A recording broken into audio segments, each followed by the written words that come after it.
एक बार एक शिष्य ने विनम्रता पूर्वक अपने गुरुजी से पूछा, गुरुजी, कुछ लोग कहते हैं कि जीवन एक संघर्ष है, कुछ अन्य कहते हैं कि जीवन एक खेल है और कुछ जीवन को एक उत्सव की संज्ञा देते हैं। इनमें से कौन सा सही है? गुरुजी ने तत्काल ही बड़े ही धैर्यपूर्वक उत्तर दिया, पुत्र, जिन्हें गुरु नहीं मिला उनके लिए जीवन एक संघर्ष है और जिन्हें गुरु मिल गया उनका जीवन एक खेल है। और जो लोग गुरु द्वारा बताए गए मार्ग पर चलते हैं, केवल वे ही जीवन को एक उत्सव का नाम देने का साहस जुटा पाते हैं। यह उत्तर सुनने के बाद भी शिष्य पूरी तरह से नहीं समझ पाया तो गुरुजी को इसका आभास हुआ। वो कहने लगे, लो, तुम्हें इस संदर्भ में एक कहानी सुनाता हूं। ध्यान से सुनोगे तो अपने प्रश्न का स्वयं ही उत्तर पा सकोगे। एक बार की बात है, हिमालय में एक गुरुकुल के 3 शिष्य अध्ययन करते थे। वो 3 शिष्यों ने अपना अध्ययन संपूर्ण करने पर अपने गुरुजी से यह बताने के लिए विनती की कि उन्हें गुरु दक्षिणा में उनसे क्या चाहिए। गुरुजी पहले तो हल्का सा मुस्कुराए और फिर बड़े स्नेह से कहने लगे, मुझे तुमसे गुरु दक्षिणा में एक थैला भरकर सूखी पत्तियां चाहिए, ला सकोगे? वे तीनों मन ही मन प्रसन्न हुए क्योंकि उन्हें लगा कि वे बड़ी आसानी से अपने गुरुजी की इस इच्छा को पूरा कर सकेंगे। सूखी पत्तियां तो जंगल में सर्वत्र बिखरी ही रहती हैं। वे उत्साह पूर्वक एक ही स्वर में बोले, जी गुरुजी, जैसी आपकी आज्ञा। अब वे तीनों शिष्य सूखी पत्तियां ढूंढते ढूंढते जंगल में बहुत अंदर जा चुके थे, लेकिन यह देखकर वो हैरान रह गए कि जंगल में कहीं पर भी सूखी पत्तियां ही नहीं थी।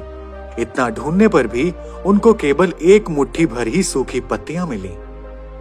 वे सोच में पड़ गए कि आखिर जंगल में कौन सूखी पत्तियां उठाकर ले जा सकता है। इतने में ही उन्हें दूर से आता हुआ एक किसान दिखाई दिया। वे उसके पास पहुंचकर उससे विनम्रता पूर्वक याचना करने लगे और कहने लगे वह उन्हें केवल एक थैला भरकर सूखी पत्तियां दे दे। अब उस किसान ने उनसे क्षमा याचना करते हुए कहा कि वह उनकी मदद नहीं कर सकता, क्योंकि उसने सूखी पत्तियों को ईंधन के रूप में पहले ही उपयोग कर लिया था। अब वे तीनों पास में ही बसे एक गांव की ओर इस आशा से चलने लगे कि हो सकता है वहां उनकी कोई सहायता कर सके।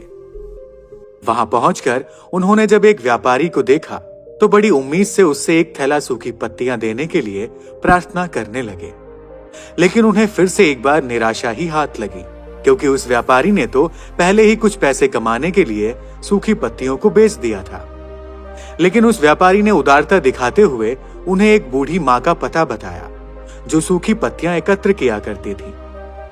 पर भाग्य ने यहां पर भी उनका साथ नहीं दिया, क्योंकि वह बूढ़ी माँ तो उन पत्तियों को अलग अलग करके कई प्रकार की औषधियां बनाया करती थी। अब निराश होकर वे तीनों खाली हाथ ही गुरुकुल लौट गए। गुरुजी ने उन्हें देखते ही स्नेहपूर्वक पूछा, पुत्रों, क्या तुम गुरु दक्षिणा ले आए? तीनों ने शर्मिंदा होकर सर झुका लिया।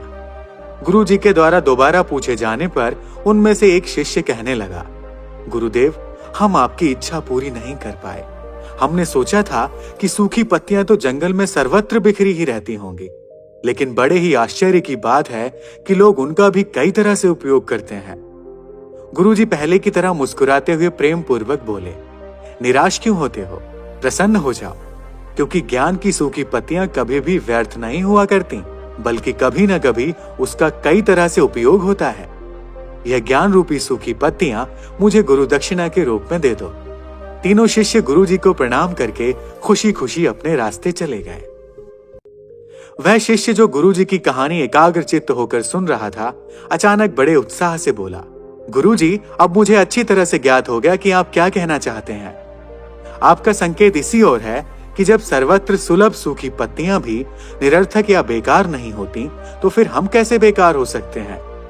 किसी भी वस्तु या व्यक्ति को छोटा और महत्वहीन मानकर उसका तिरस्कार नहीं कर सकते। चींटी से लेकर हाथी तक और सुई से लेकर तलवार तक सभी का अपना अपना महत्व होता है ना? गुरुजी भी तुरंत बोले, हाँ पुत्र, मेरे कहने का भी तात्पर्य यही है कि जब भी हम किसी से मिलें, उसे यथा योग्य मान देने का भरसक प्रयास करें, ताकि आपस में स्नेह, सद्भावना, सहानुभूति एवं सहिष्णुता का विस्तार होता रहे और हमारा जीवन संघर्ष के बजाय उत्सव बन सके। दूसरे यदि जीवन को एक खेल ही माना जाए तो बेहतर यही होगा कि हम निर्विक्षेप, स्वस्थ एवं शांत प्रतियोगिता में ही भाग लें और अपने निष्पादन तथा निर्माण को ऊंचाई के शिखर पर ले जाने का अथक प्रयास करें। अब वह शिष्य पूरी तरह से संतुष्ट था।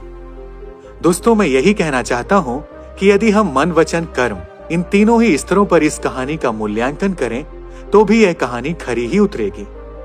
सबके प्रति पूर्वाग्रह से मुक्त मन वाला व्यक्ति ही अपने वचनों से कभी भी किसी को आहत करने का दुस्साहस नहीं करता, और उसकी यही ऊर्जा उसके पुरुषार्थ के मार्ग की समस्त बाधाओं को हर लेती है। महात्मा बुद्ध कहते हैं, हमारे जीवन का सबसे बड़ा उत्सव पुरुषार्थ ही होता है।